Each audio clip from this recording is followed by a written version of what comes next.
Hello and welcome to Take You to School with Dr. Tom Prichard. I am your co-host JP at John Posh from the two-man power trip. Of course, joining me is the star of the show, former WWE World Tag Team Champion, 8-time Smoky Mountain Wrestling Tag Team Champion, one of the greatest trainers ever in the history of the business, the Doctor of Desire himself, Dr. Tom Prichard. Dr. Tom, how you doing today, sir?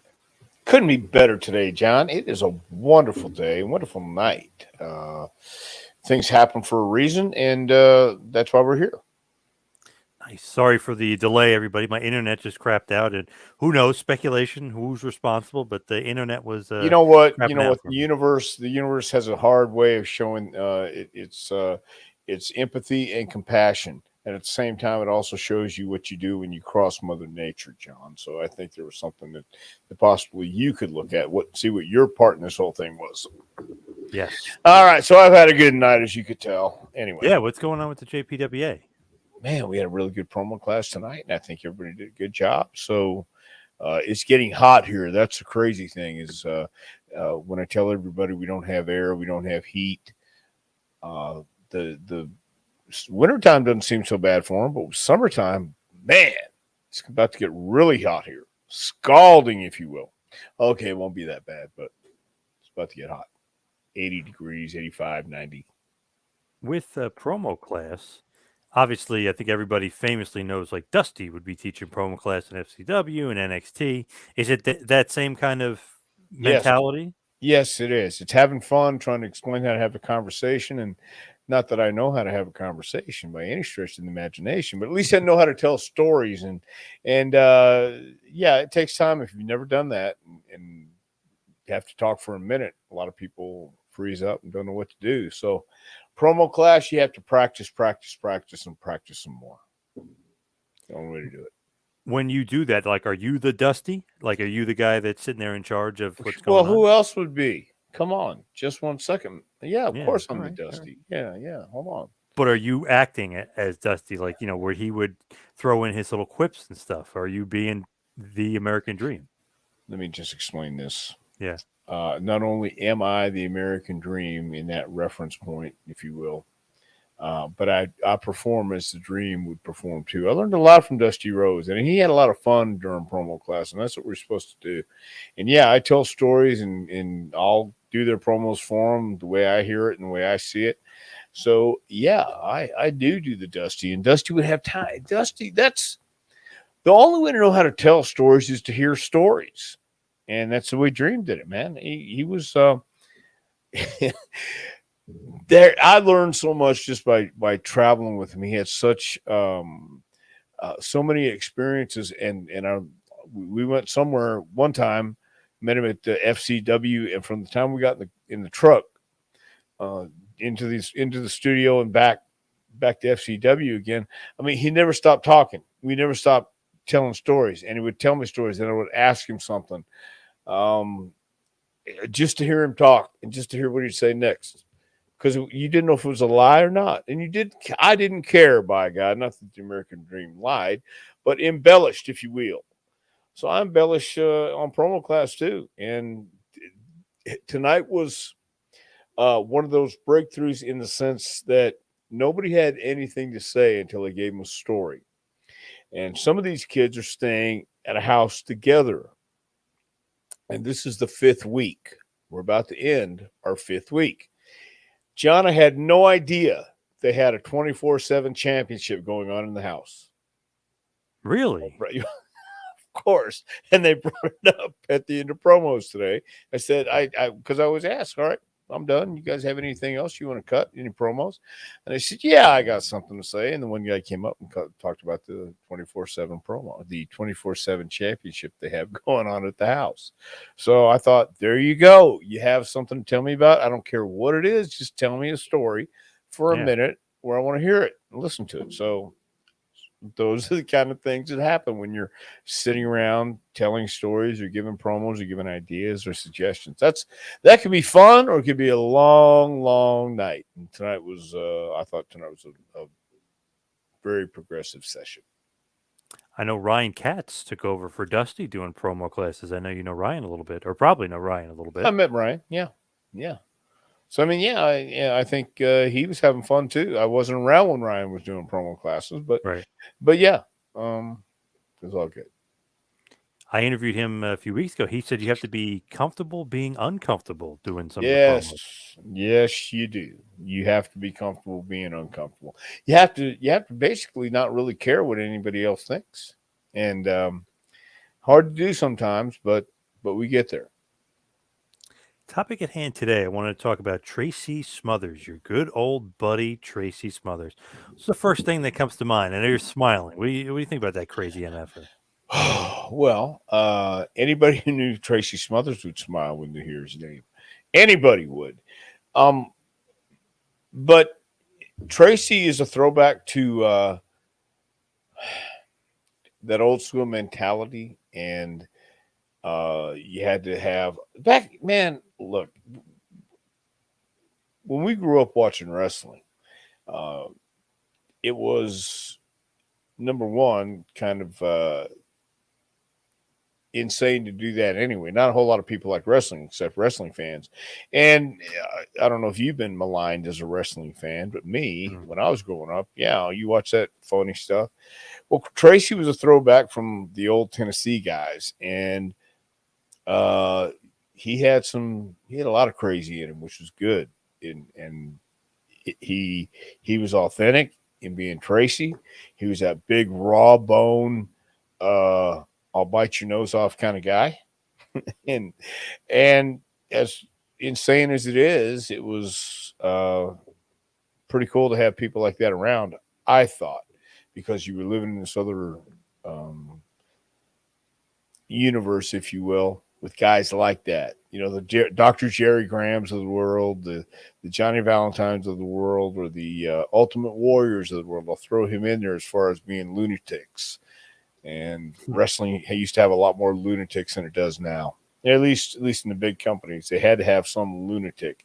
I think on your license that you had to fill out for the commission, it said, "Are you a regular lunatic, a medium lunatic, or are you full blown outrageous lunatic?" And Tracy was a full blown outrageous lunatic when he really got wound up. So uh, I had a lot of fun with Tracy.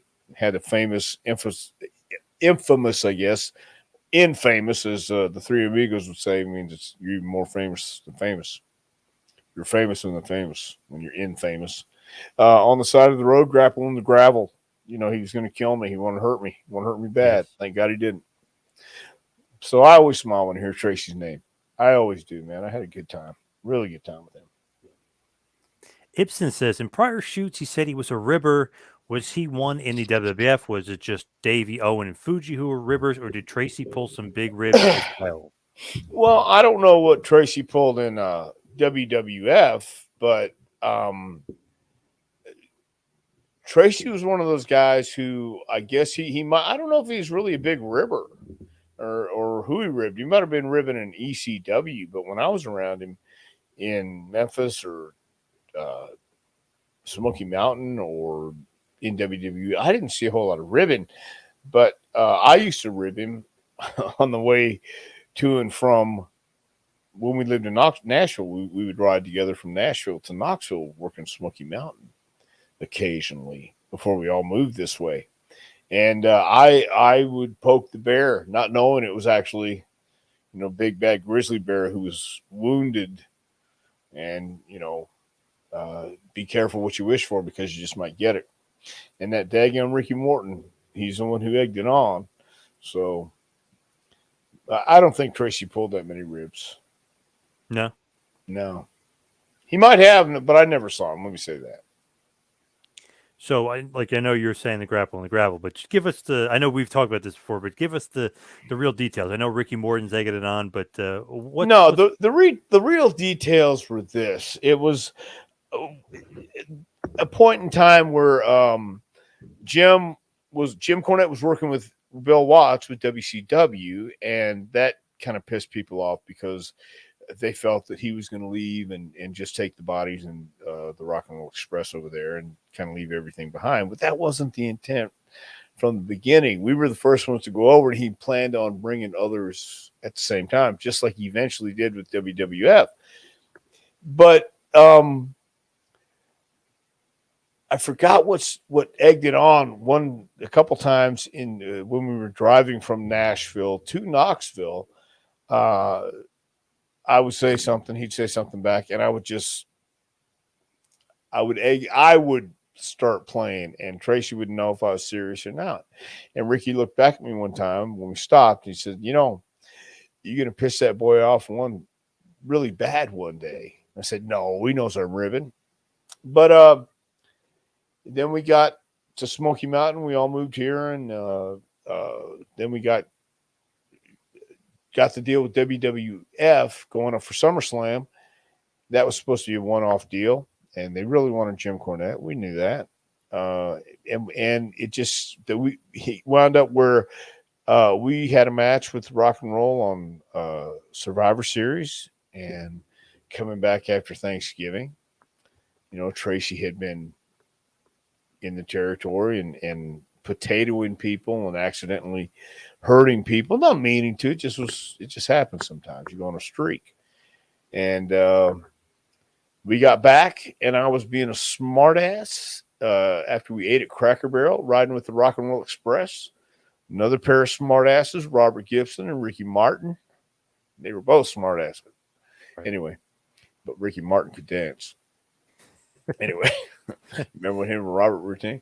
Yeah. All right. So anyway, and we're traveling down, and I forget what was said before I said this. I said, Tracy is careless or reckless or whatever I said, that there just really was stupid because I was playing, but it was being a smart ass. And and we got to the town that night, and 2 separate dressing rooms, and Ricky was over there egging it on, man. And we had a battle royal that night, had an angle all laid out, and got to the ring, and Tracy didn't want to cooperate. He was going to kill me. And I told him, let him go and kill me now. Let's get it over with, because I didn't want the past to hang over us. I just wanted to get it over with. And we were supposed to start an angle 2. With Tracy Smothers and Dirty White Boy against Jimmy Del Rey and myself.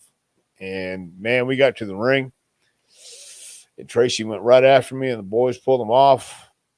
And anyway, on the ride home, I'm riding with Brian Lee, and we meet up, see him on the side of the road. We pull over, and Tracy's going to kill me. And he had hurt his ankle also that night in the Battle Royal or in his previous match. I don't know. But long and short of it, John, since we have to bring it up, is we went to lock up when Tracy's going to kill me. He, instead of actually punching each other, we lock up like it's a work. Oh, my God, man, come on. So I knew he didn't want to fight. I didn't want to fight. And the cops actually did pull over that night and ask what we were doing. And I think it was Tracy, or it might have been Ricky Morton, who said, well, we wrestled down the road here, and we just want to pull off and try a couple spots here. And the cop looked at us and said, not in my county, you're not. You got 15 seconds to get out of here. You're all going to jail. So we all fired it up, went on our merry way. And I went back home to Knoxville and called Jim Cornette and said, Jim, I'm not going to do this. I'm not going to work with him because he's crazy and he wants to kill me. So anyway, I went the next day and for promos, and I apologized, and all is good in the world. And Tracy didn't want to hurt me, and I'm glad. So, but Tracy was one of those guys when he was a wild-eyed Southern boy. That was him. I mean, he had those crazy eyes. He had that crazy disposition in life, and he was authentic. He was from Tennessee and proud of it, and so was a Dirty White Boy. But they would have made a great team, and they did make a great team at one time. Now, this may apply to Tracy, may not. For Mike Fry, Dr. Tom Prichard, what was your favorite feud? Was it with Tracy and Tony Anthony, or maybe was Rock and Roll Express? Well, first of all, Mike, I would suggest taking the T out of Prichard, put it on your back at ProWrestlingTees.com if you would, but that's okay. I'll just yeah, perfect, nice. There you go, thank you.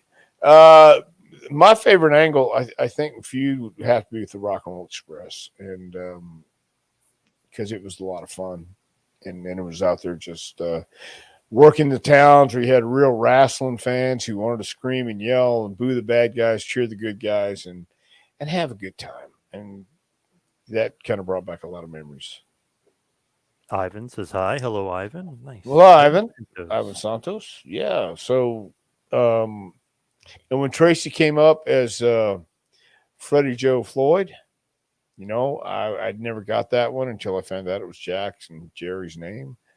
And so that was really that's the reason behind that name. I didn't know that. Freddie Joe Floyd. Yeah, you didn't know that? No, what the hell? That's weird. Yeah. Floyd Briscoe, Freddie Joe. Yeah, you know that's Briscoe's real name.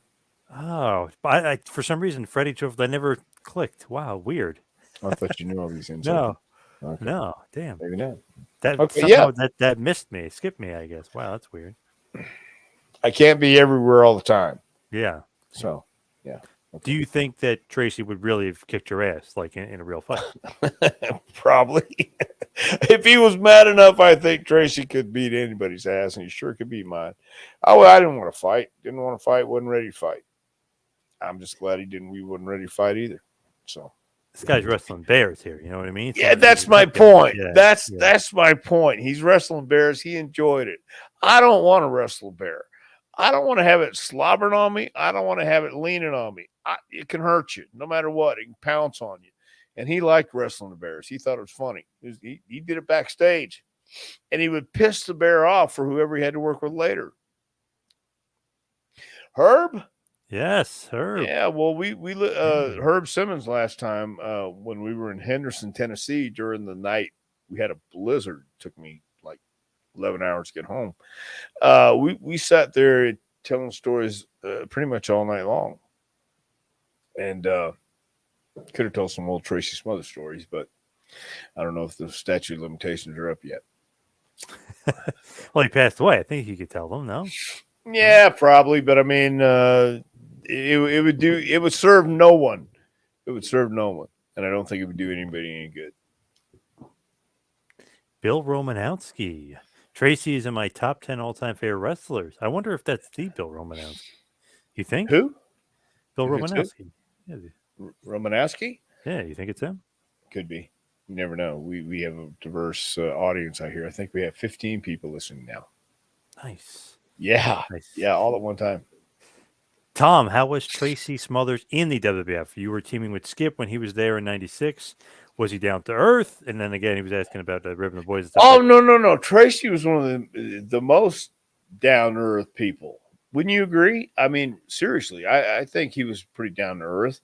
But you have to remember, when he was talking about he'd had how many concussions, that wasn't a rib. He'd been hit in the head a few times. He'd been kicked in the head a few times. So he had some lingering memories from matches that affected his behavior sometimes. So, but I think it was certainly one of the nicest guys. And I don't believe he was a ribber around the boys in WWF at that time. Just it doesn't fit him. Not from what I know. With Tracy and the WWF, did he fit in there? Because it almost felt like he didn't quite fit in there. Well, I'll tell you, there's a lot of people who were there who didn't quite fit in. So, you had look. A lot of people don't get this, don't believe this. When I say a lot of people, I'm talking about the guys in Smoky Mountain. They thought it was just that Cornette could keep Smoky Mountain alive and keep the territory going down here in Knoxville and Kentucky and around surrounding areas. But times were changing. And Jim looked at, first of all, he was going to do it with WCW. Then that went south. And then WWF came along and offered the deal with Yokozuna and also helping rotate talent in and out of Smoky Mountain Wrestling, help both places. Like Smoky Mountain would be a developmental territory, so to speak.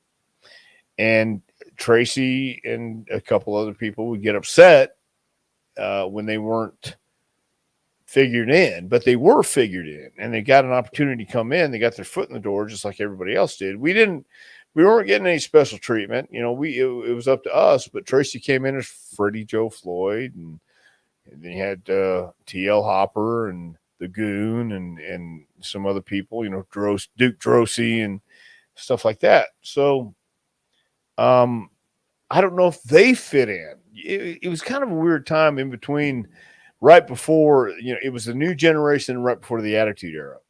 And there was a lot of guys who were trying to find a way to fit in and trying to find how to connect the dots and stuff like that. And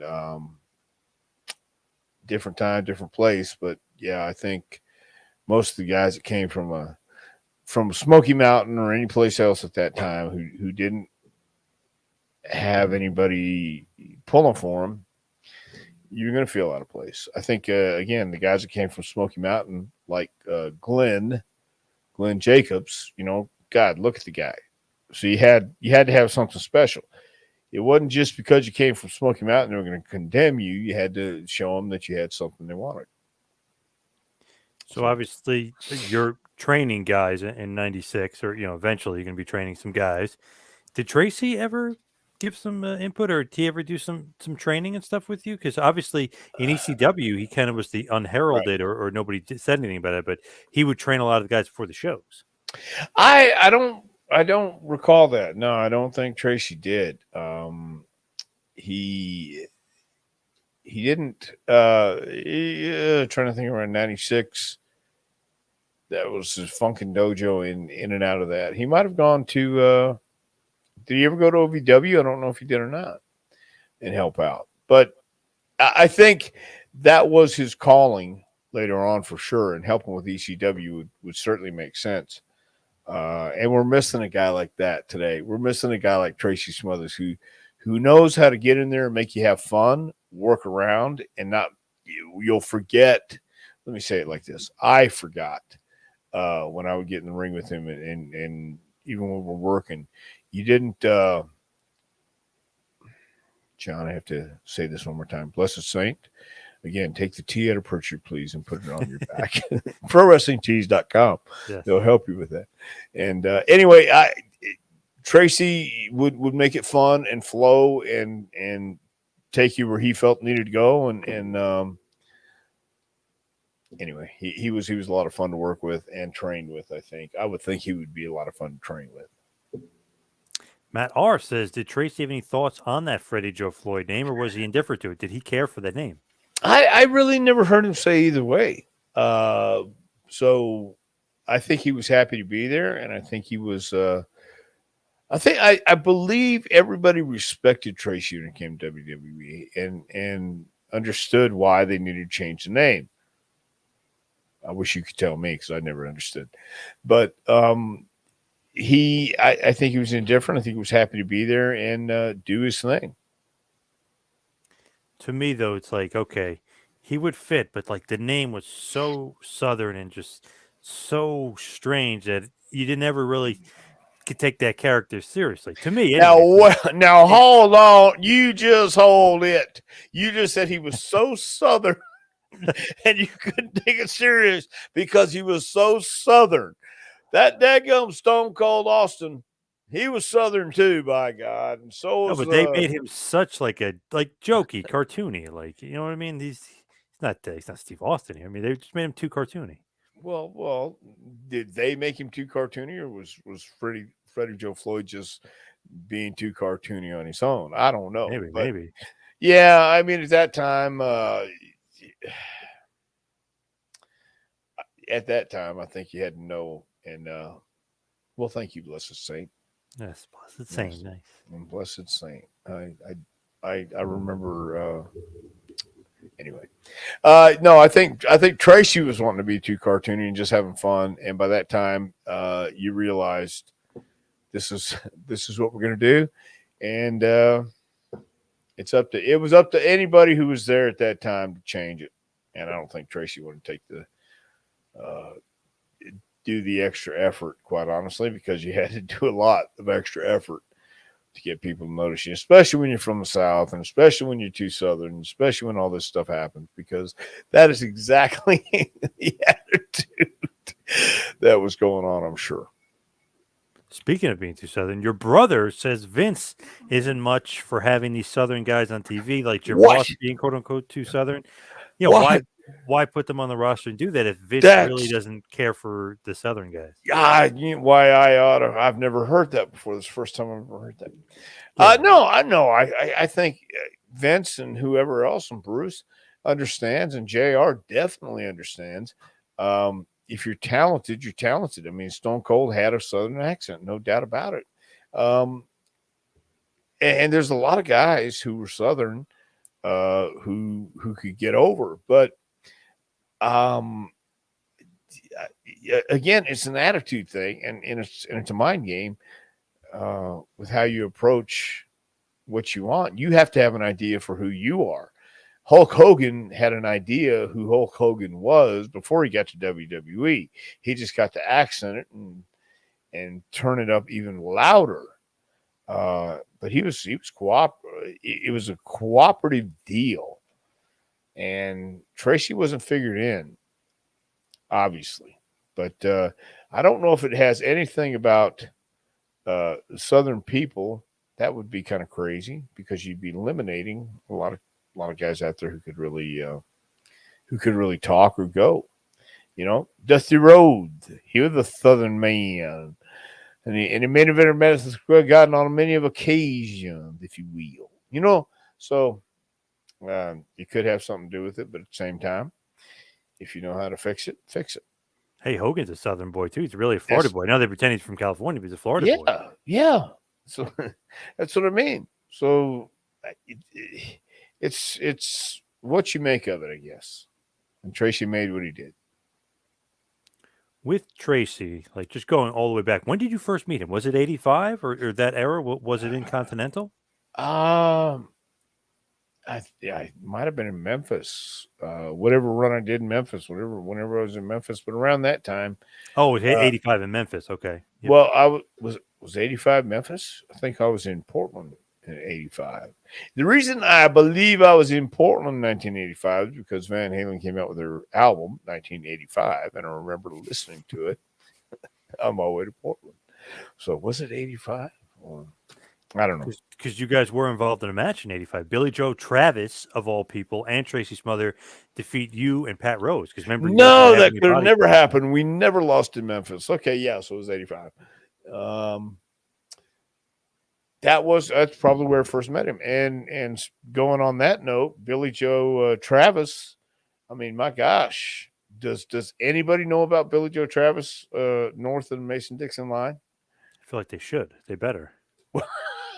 Well, they better, but whether they do or not, here's my point. Billy Joe Travis was a legend down here in the South, but he would go up there to New York and be an enhancement talent. And then when he would come down here, people would know him from being an enhancement talent on New York, and they revered him. They loved him. You know, in Memphis, he was a big star in the locker room because they had seen him on New York TV. So, and he was a good friend of Jeff Jarrett's, and talented, and all those guys. I mean, from Eddie Gilbert, Tracy Smothers, Doug Gilbert, Freddie Joe Floyd, whatever, Billy Joe Travis, all those guys I met in Memphis, and they all had that same mentality of Ron and Don Wright, the Fargo brothers, and that attitude of yeehaw, this is Southern wrestling, and we're going to whoop your ass. That's how Tracy Smothers took it day by day. And by God, he meant it. Every time I walked in the locker room to do the shadow boxing, I'd always wonder, he'd be hitting the lockers. And I'm going, oh, geez, who'd he piss off now? So, anyway. Did you like him at first, and did he like you when you? Yeah, we got along great. You know why? We just did. He was one of those guys who, you may find this hard to believe, but I have an affection for weirdos and strange and the obscure and secluded and eluded as well. I want to find out what makes those guys tick, and want to make sure I can identify them if they come looking. The wild-eyed Southern boy. He was a wild-eyed Southern boy. He and Steve Armstrong were both wild-eyed Southern boys, and they fit the gimmick because it wasn't a gimmick. Steve Armstrong and Tracy Smothers were two crazy boys, just like the Von Erichs. I've heard the description of Von Erichs. They were just wild Comanches when they got in the ring, and would just knock the living hell out of you. But there was a charisma, there was a work factor, and Tracy had that.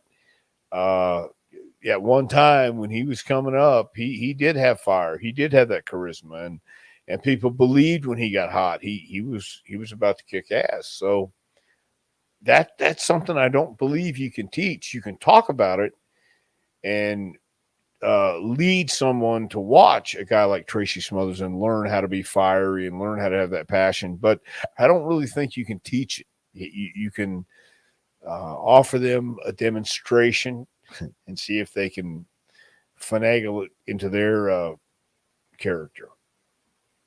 You guys, I guess, rekindled again in Smoky Mountain, right? That's where you kind of met again and really the relationship blossomed outside of the grapple and gravel, of course. Well, that was when the grapple and gravel. But yeah, but I've seen him through the years, different places, and every time it was always a lot of fun. Tracy never shied away from having fun either. He really was a lot of fun.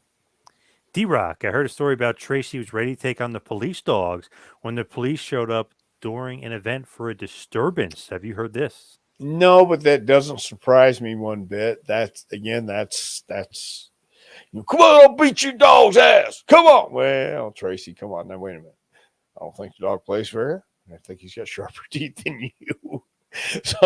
So I don't see him backing down. Hell, like I said, he'd wrestle a bear sometimes twice backstage. You think he's worried about a little puppy dog? Even if it's a German Shepherd that's going to tear you up, he didn't care.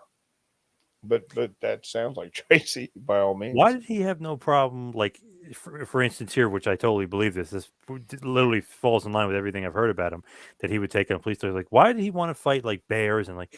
Does he just have no fear? I mean, what was going on? Well, have you ever met Tracy? Did Yeah. you meet? Yeah, so you met years Tracy. ago. Yeah. Yeah, years ago. So what was your impression when you Like, first man, met him? this guy is he's a little out there, yeah, for sure. Well, Nice as hell though. Nice guy. That's very, very judgmental. This guy In a good way though. In a good Well, way. Yeah. Well, that's what I'm saying, but it's still judgmental. You're still making a judgment call on him being out there. See, some people say I'm out there, and definitely, certainly, we were in the same universe. We were in the same atmosphere, and or stratosphere, or whatever that's called. But when you meet him, even when I met him, I'm going, yeah, I can see where I want to make sure that his plate keeps spinning, because once it stops, it's going to crash, and and it won't be pretty. So I tried to get out of the way before that happened, and I think it was just the fact that he liked testing himself, and there's no better test about how tough you are, I guess, in his eyes and his mind. And a lot of other people are just watching going, God dang, you see what it did to that bear? Oh, wait a minute, I got to work with him a couple matches down the road here. So it just piss off the bear, whoever. So whenever he got in the ring against the heel, you wouldn't work with him. Tracy already pissed him off. I think it was just the way he was made, the way he was wired. You wouldn't want to wrestle a bear, right? No. See, no, I wouldn't want to wrestle a bear either. So I think Tracy Smothers just marched to the beat of a different drummer, if I could use that cliche. So you get like the crazy Tracy, but then you get the mentor, teacher, like role model Tracy too, because he'd take all the ECW guys to the young guys before the show. He would train them in the ring, teach them what to do, teach them how to work. And then also years later, IWA Mid-South, all the indies, he would take Chris Hero, everybody knows him, and all these other guys and help them along. So very interesting guy. I mean, he just loved the business.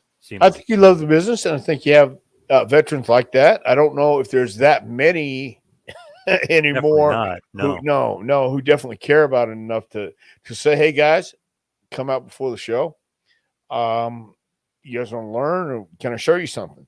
So, for that part, he did care, and he was a great mentor and a coach, no doubt. Later on, it was sad because the last time I did see him was at the Bobby Eaton gratitude show, and I didn't recognize him.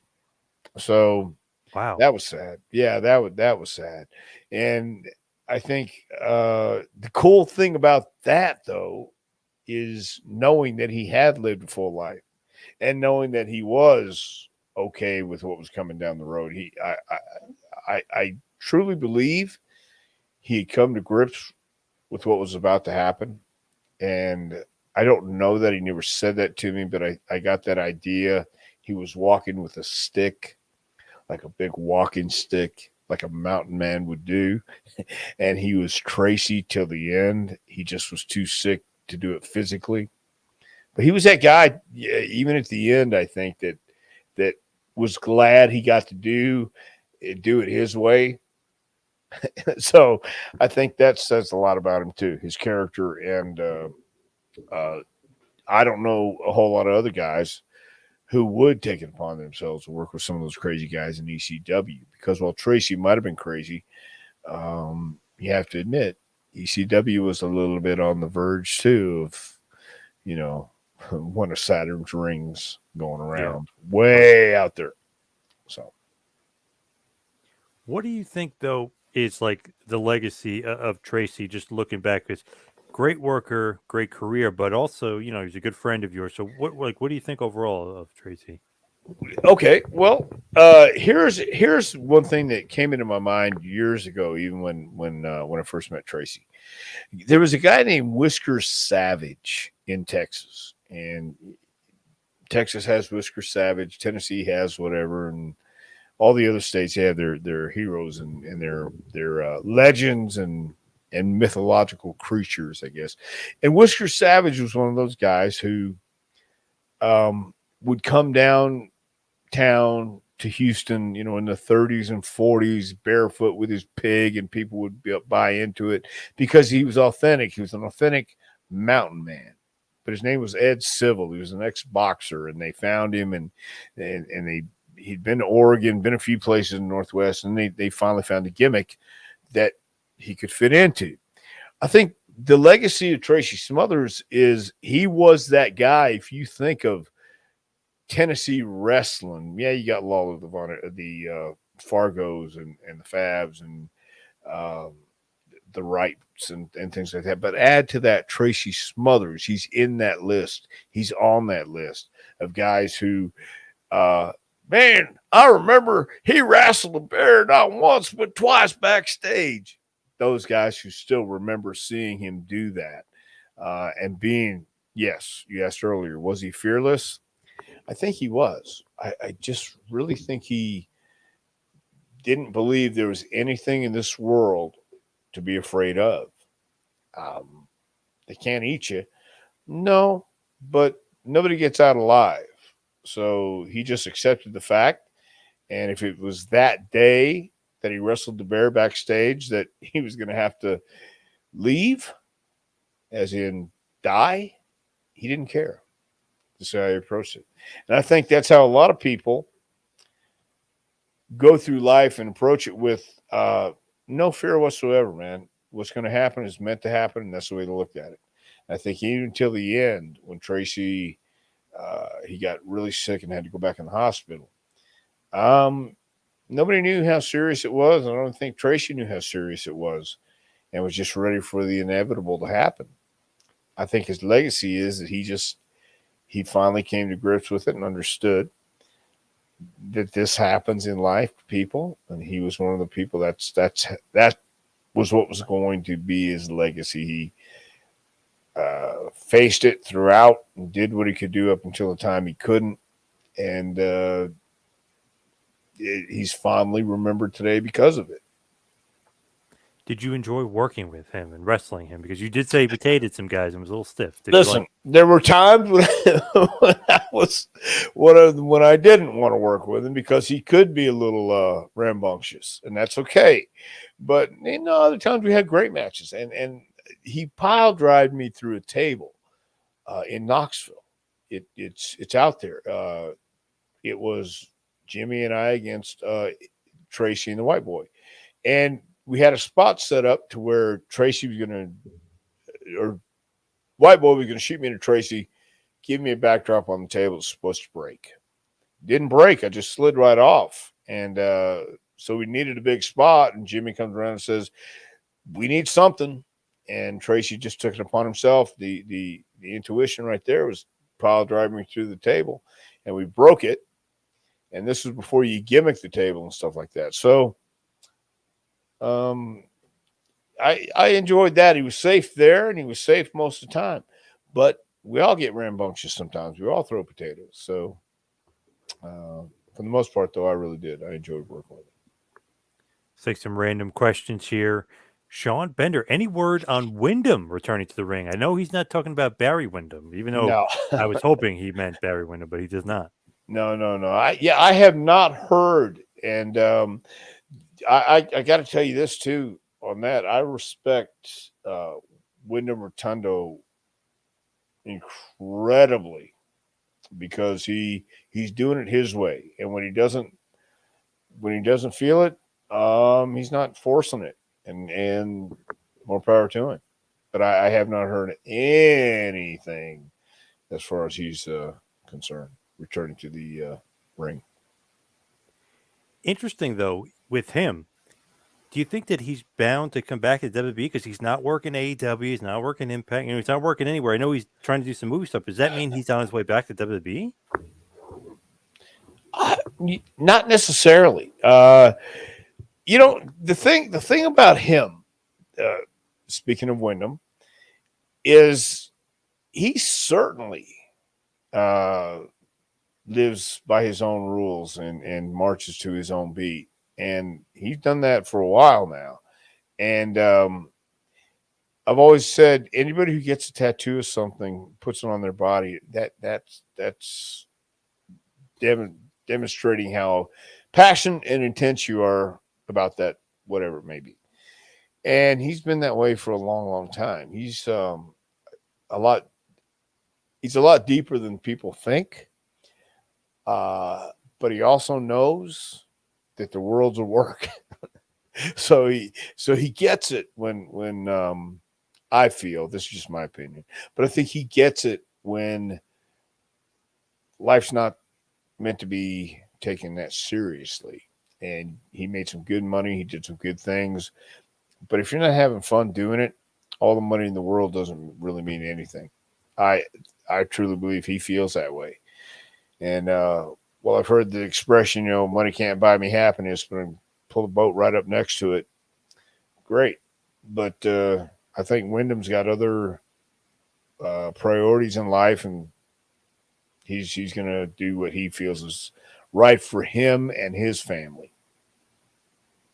Very weird that they just cut him in general. I know they're saying there was some mental stuff going on, and he missed some shows, but he was such a hot merchandise seller. You'd figure they'd never release somebody like that. You know what I mean? Like sells that much merch. Yeah, but think of it this way.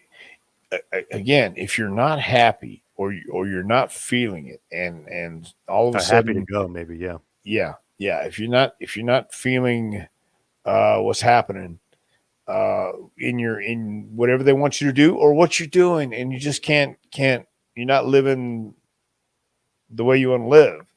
Doesn't matter how much money you're making. Doesn't matter how much merchandise you're selling.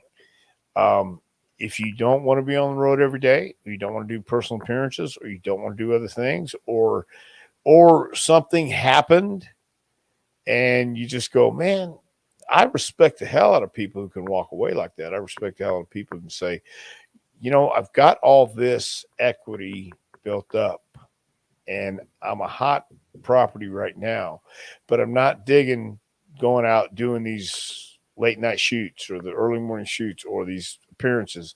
I'm burned out. You got to admit, if you're a number one merchandise seller and you're a star on TV, you're in demand for interviews, appearances, signings, uh, miscellaneous task. So you don't know what's going on inside his head. I do know that happiness seems to be a priority with him. Was there a moment when beautiful Bobby Eaton said something that surprised you? Like, were you thinking, like, wow, I can't believe that came out of Bobby's mouth? When Bobby had a heart attack, he had this a young man named Brad. Anyway, take care of him. And I'm trying to think of Brad's last name right now. But anyway, as Brad is telling Bobby, please, I don't want you to die. Please, you got to take care of yourself, Bobby said. And this was from Brad because Brad was crying and very emotional. And Bobby would never say this. This is so uncharacteristic. Brad said he looked at him in his eyes and he said, "Oh, cry me a river." Just really out. Yeah. Wow. Yeah, that's not Bobby Eaton. So he was definitely sedated or coming around or on something while this was in the hospital. And Bobby it was touch and go for a long time. So that was one thing, I guess. Jeff says, I bet Bobby was fun to be around. I wish I would have met him. Yeah, it seems like it. Bobby was fun to be around because he was the guy who would say less but get the most out of everything he said and did because of his expression and because he was such a nice guy. But he could also tell stories and he could also laugh and yeah, he was a lot of fun to be around.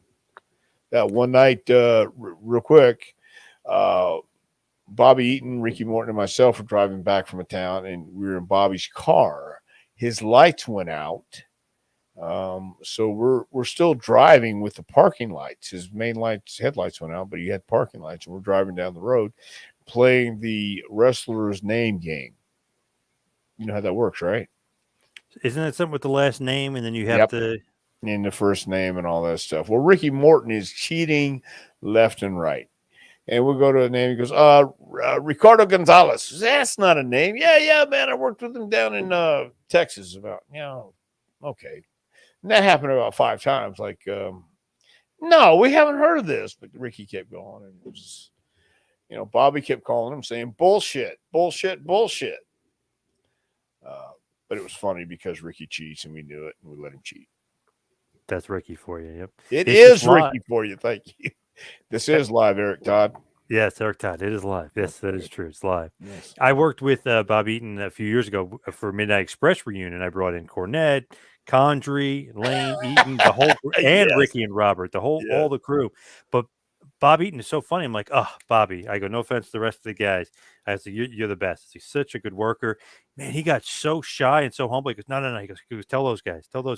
And like he didn't want to hear it. I said, no. I was like, you're one of the best. I love Bob Eaton, one of my all-time favorites. He didn't want to hear it. It was so weird. And then later on, Cornette did a one-man show.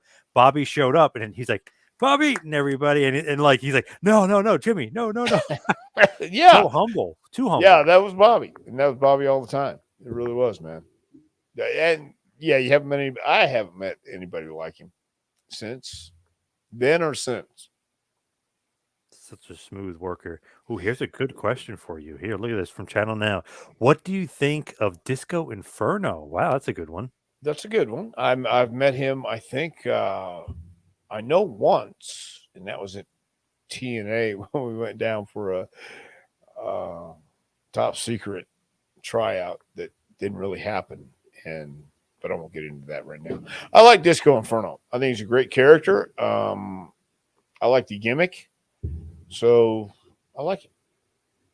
He's a bit of a lightning rod online because a lot of his views and stuff. Although he is right a lot of the time. I mean, but people, man, they get fired up with him. Look, in the world we live in, this is such horseshit. Cancel horseshit is what I think. And to be a lightning rod, I guess, is a good thing. I personally don't want to hear it. I personally don't want to get mired or drugged through the muck where the gutters and the garbage and the trash and uh, the horror of it all. You know, disco can say what he wants. Anybody can say what they want. I can agree or disagree, and so can you.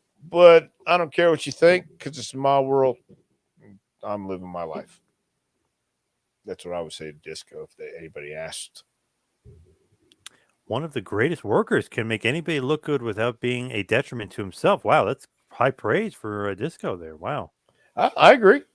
I mean, I would agree. I've seen him wrestle, well, of course, many times, and I again, he keeps himself in shape. I love the gimmick. I thought he did a hell of a job. You know, we were talking about great punches, Bob Cook, Mm. and for some reason, Kevin Sullivan said great kabuki, which was crazy, but you know, to each his own as far as loving the great punches. But Disco Inferno, and obviously Lawler too, but Disco Inferno had a great punch. Yeah, he had a great. His presentation was very good for a heel or a babyface. I think it could have worked either way, but his natural disposition certainly is better as a heel. That's what I think. Did Ricky Morton ever live in Philly? My friend swears he used to come into the bar about 25 years ago. Did Ricky Morton ever live in Philadelphia? I think he lived in Philadelphia for about a month one night. Oh, You know yeah. what I mean? Yeah. Yeah. Ricky pops up in the strangest places sometimes. So maybe he did. Maybe he was hanging out with a friend. Who knows? And then Arn again, there's a lot of Anderson. guys that look like Ricky Morton. Yeah, that's true too. Yeah. Arn Anderson told me a great story about Mongo. He said they were in Philly one night. Mongo never came back. Never came back. Yeah. Yeah. You know, I wasn't really familiar with the row houses. I mean, you uh how they were set up and when you go in. Well, I met some people in Philadelphia through some other people in Philadelphia and went over to a row house. Hmm. And I thought, how does this work? It's small, it's narrow, it's to me it was small and narrow. Maybe it was just late.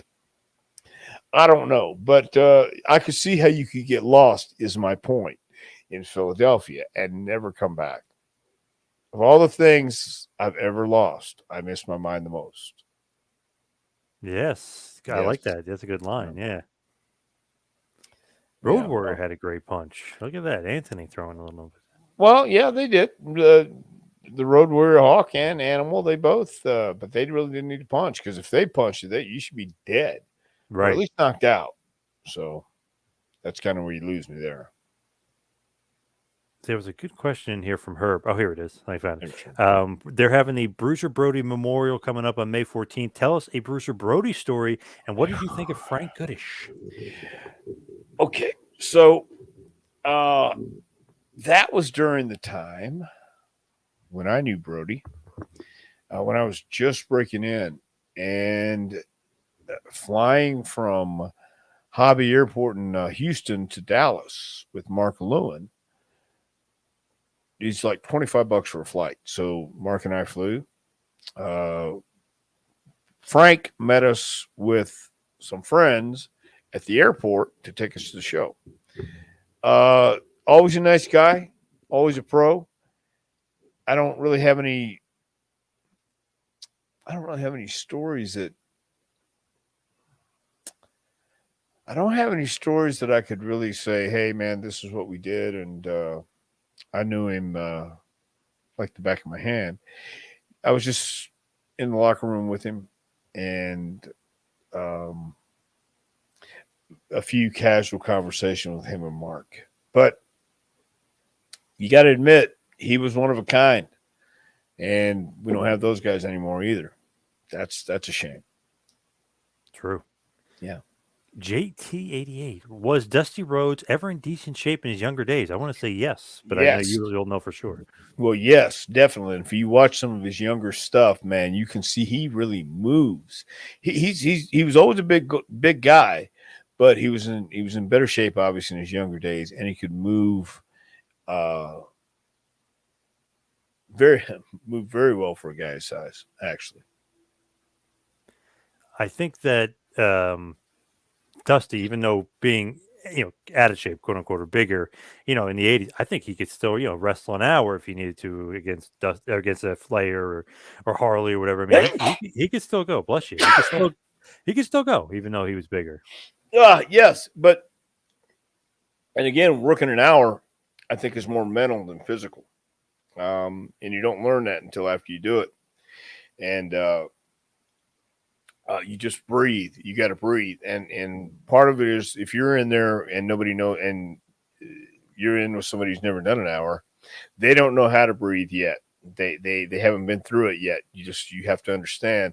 You still need to be moving, but it's the mental part. Just Dory Funk Jr. once said he did an hour, and back then when the champion would come in, they do an hour. That was his job.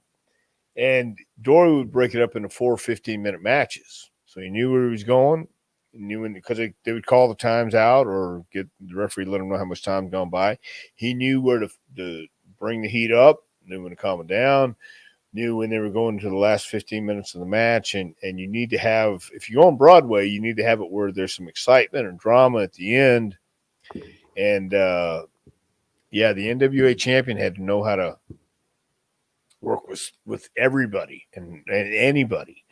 So I think Dusty, certainly, he understood psychology. He understood there's no such thing as a rest hold, but you can rest without anybody knowing, and you can get your breath.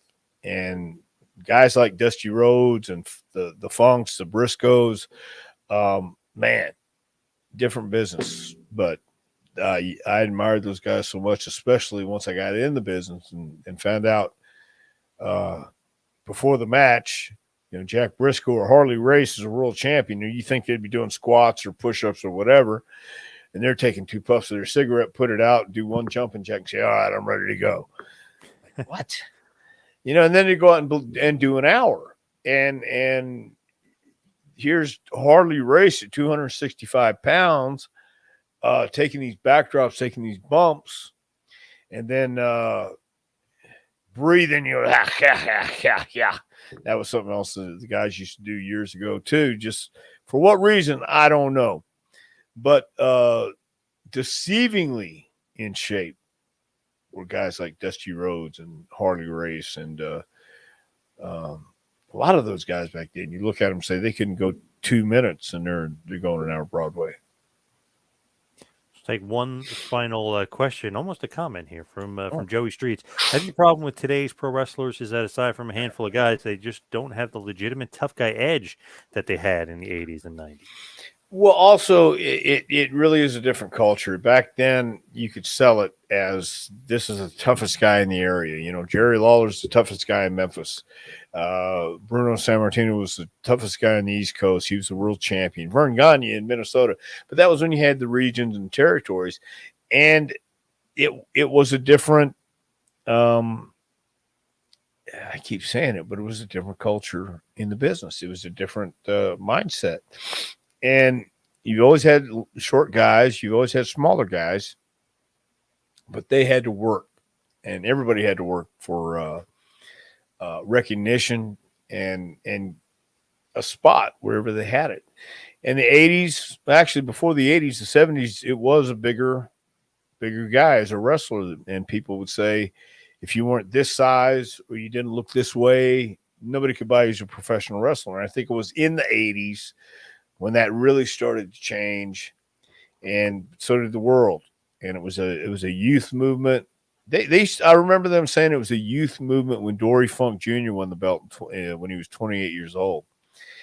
And that happened. That was in '69. Then in the 1980s, it happened again with the Von Erichs and the Freebirds and all that.